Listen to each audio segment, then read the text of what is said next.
Hi, Nikki Wyatt, the Karma Coach, wanting to talk to you a bit about chakras. We have and chakra essences and which chakra is best for you to focus on, depending on any physical symptoms or emotional issues you've got or relationship problems. There are certain areas of the body where it's really good idea to take a closer look. So our chakras are strong energy centers in the body. They emit from the front of the body in a sort of vortex and also out the back of the body. And probably the seven most well-known ones are the base or root chakra, the sacral chakra, the solar plexus, the heart, the throat, the brow or third eye chakra, and the crown. But today I'm also going to mention three others, which I think are equally important: the higher chakras above the crown, the higher heart or thymus chakra, and the feet chakras. And they are all really where energy gets concentrated in our energy field, and they each have a particular importance for different things that we may want to achieve in life. So they will, I think it's pretty amazing. Our body is a bridge generally between the heaven and heavenly energy and the earth energy. So through our body, we are passing, hopefully, um, the light through from the heavens, and we are bringing up a life force from the earth, and we are radiating that out as we live our lives. If everything's working fine and everything's flowing through our energy field, all is well. However, unfortunately, especially the way we live our lives now, we tend to get blockages. We tend to get blockages in our feet, particularly. We need to get more light generally on our heads. It doesn't have to be a hot and sunny day. It can be overcast, but at least if you're outside and getting some light on your top of your head, that's important on a regular basis. And our feet need to be connected to the magnetic grid of the earth, and that means either going out barefoot into the earth or having a grounding mat or something else that will work for you to ground you through the day if you'll have to be indoors. Also, it's not very practical sometimes if you're working to have your bare feet on the ground. So that should be circulating that energy all through your energy field. And what I want to do today is to help you identify which chakras are the important ones to look at, depending on what issues you might have. So, beginning with the higher chakras above your crown, your head, you're looking there at kind of the karma of your life, the Akashic records, so records of your past lives that you've had, and it's also where you're going to find your soul purpose most strongly, and it's also going to help you to, if you it's where spiritual adepts tend to find the energy for doing things like teleportation. So you have to be quite spiritually advanced to be able to use it, but those gifts are stored in those chakras above the crown. And on a kind of more physical level, if you're looking at if you've got issues around dependence, compulsions, cravings, obsessions, then the higher chakras are where I would begin to do some work. The crown, which is often symbolized as a lotus flower, that chakra is more about the lesson there is about being present. So it helps you to let go of control. It helps you um, to to let go of strong emotions, and it helps you if you're feeling chronically tired, which we often are if we're not present, because our energy is fragmented between past, present, future, and we're scattered all over the place. So if you're feeling chronically tired, I take a look at the crown chakra. Also, if you're oversensitive, if you find crowds a problem, or too much light really bothers you, if physically you get migraines, the crown chakra is a place to look.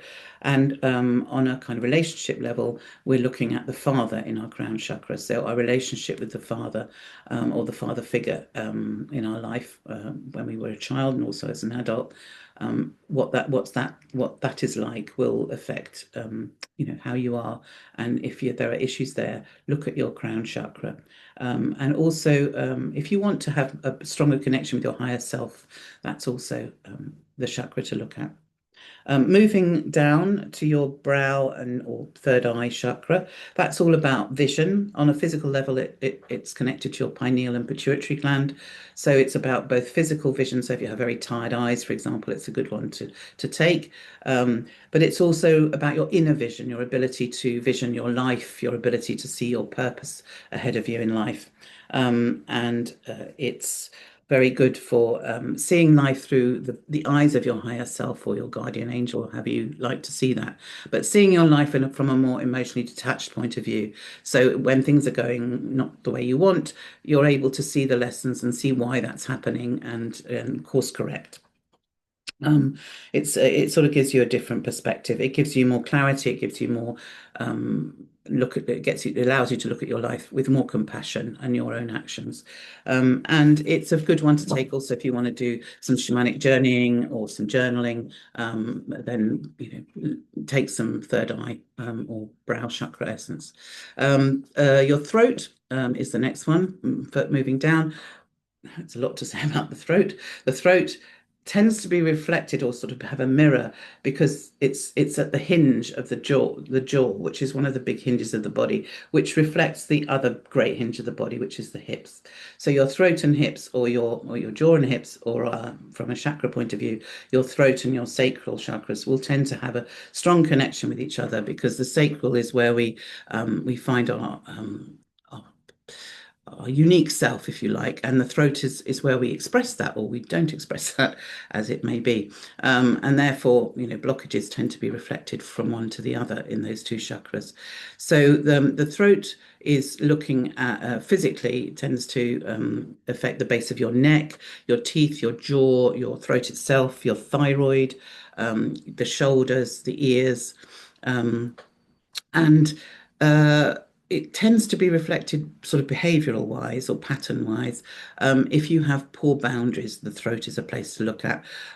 Or if you feel frustrated or anxious, if you find it difficult to say no, if you know you people please, you overpraise people, or if you tend to swallow your real feelings about things, then the throat chakra is definitely a place I would be looking. Your throat chakra, when it's balanced, should be a filter. So it filters out what's true for you and what isn't, and allows you to only hopefully express what is really authentic for you. We can, when it's in balance, we recognize our soul song, if you like. We can find our voice, we can step into our power, and we can really communicate very clearly and compassionately what it is is true for us. Moving down now to the higher heart or the thymus chakra. This is just above and to the right of our heart. Um, that's the key. This contains the key to our soul purpose. It's all about compassion. It has a very strong connection to our immune system. So if you're someone who often has colds or flu or something like that, this is a good place to look. Because the more we can be authentic, the stronger our immune system, and the less we're authentic, the weaker it is the basic premise of this. And if your emotions and your actions are not aligned with who you really are, then you're going to have issues with the thymus chakra. And also, you need to be aligned with your purpose. And if this is balanced, this higher heart, then you will be. Um, if your higher heart chakra isn't balanced, then you'll tend to feel a lot of self-judgment. You might feel it's very hard to trust. It's going to be easy to feel bitter, betrayed, and jealous. You might even go into feeling kind of martyr and victim and oh, poor me, um, and be too tolerant, actually. Of people doing things, which is why you end up feeling like a victim. So when you can balance this chakra in your energy field, you'll find you become much kinder to yourself and to others, much more accepting of yourself and others, and you'll have so much more compassion for yourself and others. So you become a generally far nicer person to be around. And moving down now to the heart, which is a great big balancing chakra of the body, obviously very key. It balances heaven and earth together, and this is the great meeting point. It's the home of our inner child. It's the marriage chamber where our masculine and feminine meet. And on a physical level, if you're suffering any physical symptoms, it tends to rule the breasts, the lungs, the thymus gland, the circulation, and our upper back and shoulders. And lesson wise, we're looking here, when we balance the heart, we're able to let go, we're able to trust. So if those are issues for you, this is a place to look at for jealousy, for grief, any need to control others or your situations. And if you tend to withdraw easily, then this is the chakra to look at. So when it's balanced, we are expressing and feeling unconditional love. How wonderful. The solar plexus is the next one. You can't see probably below this, but that I think most of us know where that is. The solar plexus is often portrayed as a yellow color because it kind of reflects the sun energy, and it's all about our identity. It's where we hold our will and our emotional brain. I think scientifically it's been shown. Our gut is obviously mainly in this area, which is why we're emotional. We tend to feel it there.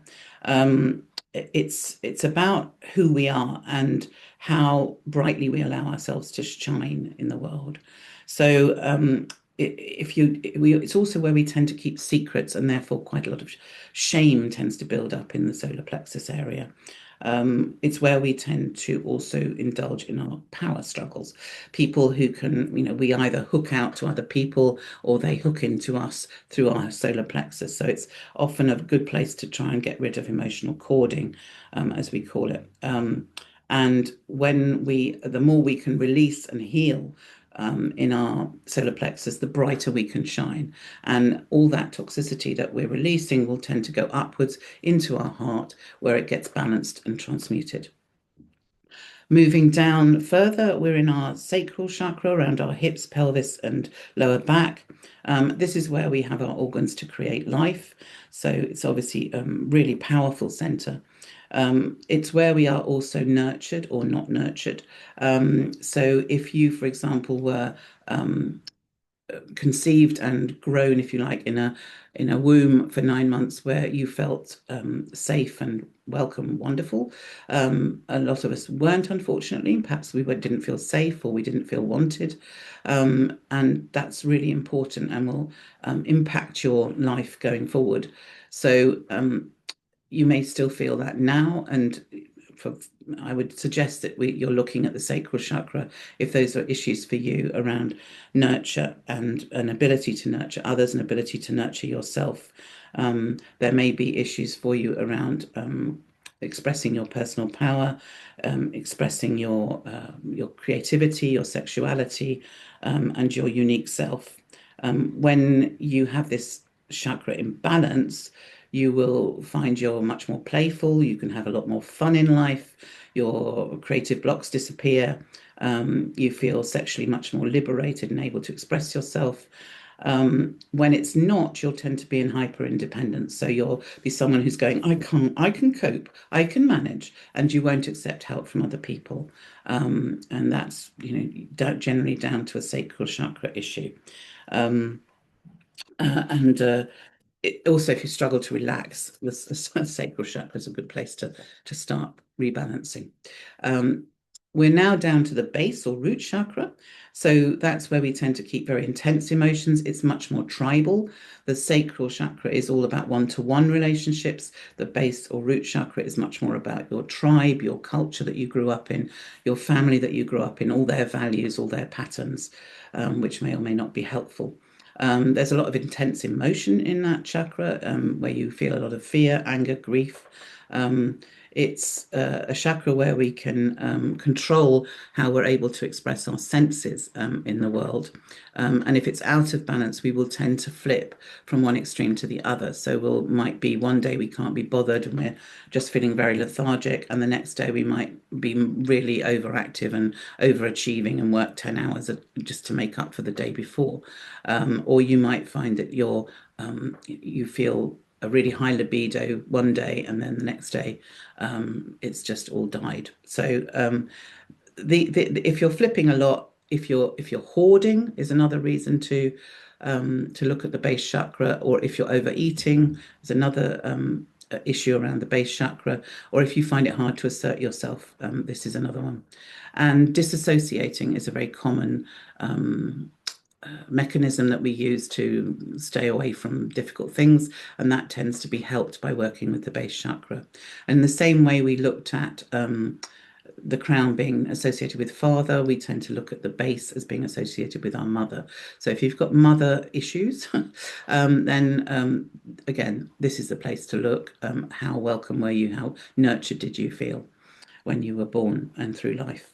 And if you are on a physical level, you're looking at symptoms that would point you to the base chakra would be headaches, sore shoulders, tense muscles, and struggling perhaps to feel much life force. And finally, we're down to the feet chakra. The feet chakras plug us into the magnetic grid of the earth. At least that's the point of them. They're both a place where we waste disposal, anything that we're releasing in the body that's toxic. So if they're not grounding you, that toxic stuff is just going to go round and round, and this form often of negative thinking and negative feelings or symptoms that just don't get better. But our feet also take up life force from the earth. So if then you're not grounded, you're likely to feel very tired. And there you also being grounded connects you to your body. So again, if you're feeling numb or disconnected, feet chakras are a place to work. And you will find that you are it's a really nice essence to take if you are going to go for a walk, if you're going to go dancing, if you're going to have a reflexology session, anything that is going to involve your feet and connecting with your feet it's a really nice essence to take before that. So I hope that's all been useful, and gives you some thoughts on where you might want to look in your energy field, depending on all your particular emotional issues or physical symptoms. Thanks very much for listening, and I hope that was helpful.